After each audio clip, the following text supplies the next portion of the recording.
Les motos-taximens de l'arrondissement de Yaoundé 4e se sont donné rendez-vous ce mercredi 18 juin 2025 au stade de la prison centrale de Yaoundé, 6 au quartier Kondangui, dans le 4e arrondissement. C'est à l'occasion de l'ouverture solennelle de la première édition du tournoi exclusivement dédié aux transporteurs par moto, organisé par l'adjoint au maire de cette commune, Dr Alexandre Thomas Essomba. Pour cette édition inaugurale, l'objectif fixé est clair. Les motos-taximens deviennent des acteurs économiques majeurs.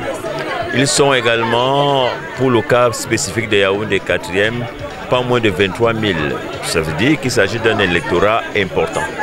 Et nous qui sommes à la recherche de l'électorat pour voter notre champion, le président Paul Biya, pour cette prochaine élection présidentielle, nous sommes donc obligés de ratisser large, de leur faire la cour, de négocier avec eux pour que, autour du ballon long, qu'on fasse fusion. Pour cette entame de compétition, le public a massivement répondu présent à l'appel de l'élite politique et non moins enseignant. Au rang des supporters, figuraient en bonne place les militants du Rassemblement démocratique du peuple camerounais RDPC, venus en grand nombre encourager l'initiative. Ce championnat est dénommé tous les mototaximens de Yaoundé 4e soutiennent sans réserve la candidature du président Paul Biya à l'élection présidentielle de 2025.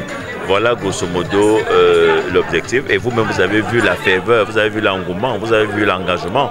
Toutes choses qui nous satisfont et nous donnent l'impression que nous avons vu juste, nous avons fait le bon choix en faisant du mototaximan un acteur important, un père de famille qu'il faut respecter. Ils ne sont pas que des parias. Il faut pas. C'est une idée assez négative de faire du mototaximan quelqu'un qui est foncièrement indiscipliné. Ce sont les acteurs majeurs, ce sont nous.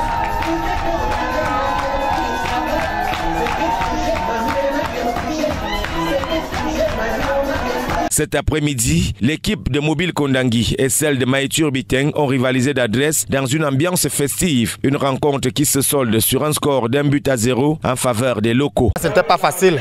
Ça n'a vraiment pas été. C'était très compliqué du début à la fin. Il a fallu attendre presque la fin du match pour qu'on profite d'une occasion faite par un avant-centre remplaçant. Tout de même, ça donne le ton du championnat. Ça nous demande de beaucoup travailler. Donc nous devons comprendre que ça ne sera pas facile pendant au moins tout le championnat. Les vaincus reconnaissent la suprématie de l'adversaire. Je suis vraiment heureux pour cette rencontre parce qu'on s'est battu vraiment, mais ce n'était pas le cas. C'était vraiment la domination totale à travers ceux de Kondangui. Et avec l'effort de faire l'entraînement, je crois que prochainement on va se battre plus que ça. Après cette rencontre inaugurale, la suite prévoit d'autres rencontres choc vendredi prochain.